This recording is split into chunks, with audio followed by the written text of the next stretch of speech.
বর্তমানে বহুল আলোচিত সালমান এফ রহমান সাবেক প্রধানমন্ত্রী শেখ হাসিনার বেসরকারি খাত বিষয়ক উপদেষ্টা সালমান এফ রহমান বিদেশে বিপুল অঙ্কের অর্থ পাচার করেছে বলে অভিযোগ রয়েছে। নানা সময় বিভিন্ন সংস্থার তদন্তে তার ব্যবসায়িক প্রতিষ্ঠান বেক্সিমকো গ্রুপের বিরুদ্ধে টাকা পাচারের তথ্য পাওয়া গিয়েছে। কিন্তু এতদিন পাচার করা অর্থ দেশে ফিরিয়ে আনার উদ্যোগ নেওয়া হয়নি। অন্তর্বর্তী সরকার সালমান এফ রহমানের পাচারের বিষয়ে তথ্য সংগ্রহ এবং সেই অর্থ দেশে ফিরিয়ে আনার লক্ষ্যে প্রয়োজনীয় পদক্ষেপ গ্রহণের সিদ্ধান্ত নিয়েছে। এই জন্য বিভিন্ন দেশে সালমানের সম্পদের তথ্য চেয়ে অচিরে চিঠি দেয়া হবে। প্রয়োজনীয় ব্যবস্থা নেওয়ার জন্য সম্প্রতি বাংলাদেশ আর্থিক গোয়েন্দা ইউনিটকে বলা হয়েছে। গত 5 আগস্ট আওয়ামী লীগ সরকারের পতনের পর গঠিত নতুন সরকার পাচার করা টাকা দেশে ফিরিয়ে আনার সিদ্ধান্ত নিয়েছে। সাবেক সরকারের বেশ কয়েকজন মন্ত্রী, সংসদ সদস্য ও নানা পর্যায়ের নেতাদের বিষয়ে তথ্য চাওয়ার সিদ্ধান্ত হয়েছে। একই সঙ্গে দেশে তাদের সম্পদের বিষয়েও তথ্য সংগ্রহ হচ্ছে। বিএফআইইউ থেকে এসব বিষয়ে অচিরেই উদ্যোগ নেওয়া হবে। গত 2006 সালে সাবেক তত্ত্বাবধায়ক সরকারের আমলে দুর্নীতি বিরোধী টাস্কফোর্সের তদন্তে সালমান এফ রহমানের নামে বিদেশে টাকা পাচারের তথ্য পাওয়া যায়। এর মধ্যে লন্ডনে একটি ব্যাংকে তার নামে $350 কোটি একটি আন্তর্জাতিক ক্রেডিট কার্ডের সন্ধান পাওয়া যায়। দেশ থেকে পাচার করা অর্থ তিনি ওই ক্রেডিট কার্ডে রেখেছেন। সূত্র জানায়, বিভিন্ন সময়ে বাংলাদেশ ব্যাংকের তদন্তে সালমান এফ রহমান ও তার স্বার্থ সংশ্লিষ্ট কোম্পানির নামে বিদেশে টাকা পাচারের তথ্য উদ্ঘাটিত হয়েছে। এসব প্রতিবেদন এখন বের করে পাচার তথ্য সমন্বয় করা হচ্ছে। তিনি কোন দেশে অর্থ পাচার করেছেন, তা কী কাজে ব্যবহার করেছেন, সেসব তথ্য অনুসন্ধান করা হবে। সূত্র জানায়, সালমান এফ দেশ থেকে বিভিন্নভাবে সম্পদ পাচার করেছেন।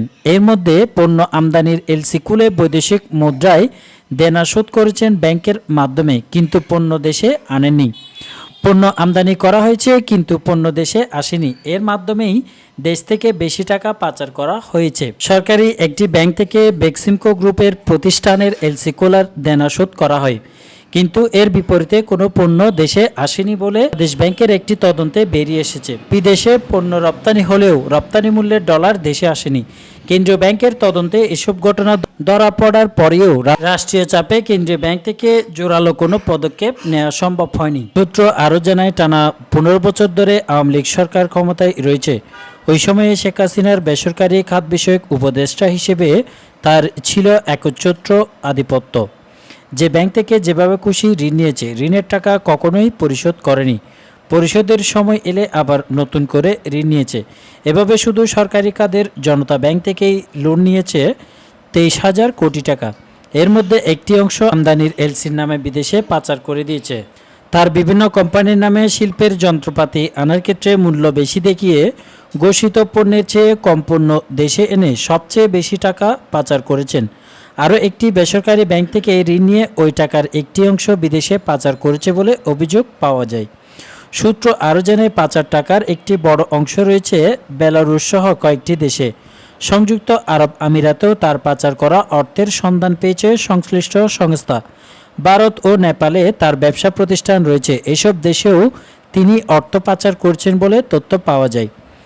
বিএফআইইউ বিশেষ করে একমন্ড গ্রুপের মাধ্যমে বিভিন্ন দেশে তথ্য চাইবে।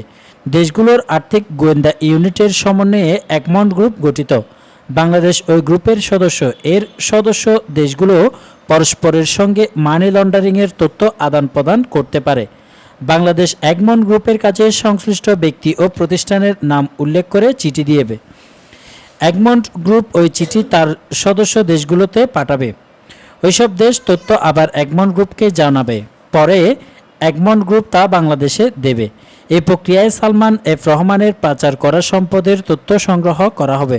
সূত্র জানায়, সালমান এফ রহমানের নামে দেশের ব্যাংক আর্থিক প্রতিষ্ঠানগুলোতে থাকা সম্পদের বিষয়ে এখন বিএফআইইউ নিজস্ব গোয়েন্দা সূত্র ব্যবহার করে তথ্য সংগ্রহ করেছে। প্রাথমিকভাবে এইসব তথ্য পাওয়ার পরে আনুষ্ঠানিকভাবে ব্যাংক ও আর্থিক প্রতিষ্ঠানগুলোর কাছে চিঠি দেওয়া হবে বলে জানা গিয়েছে।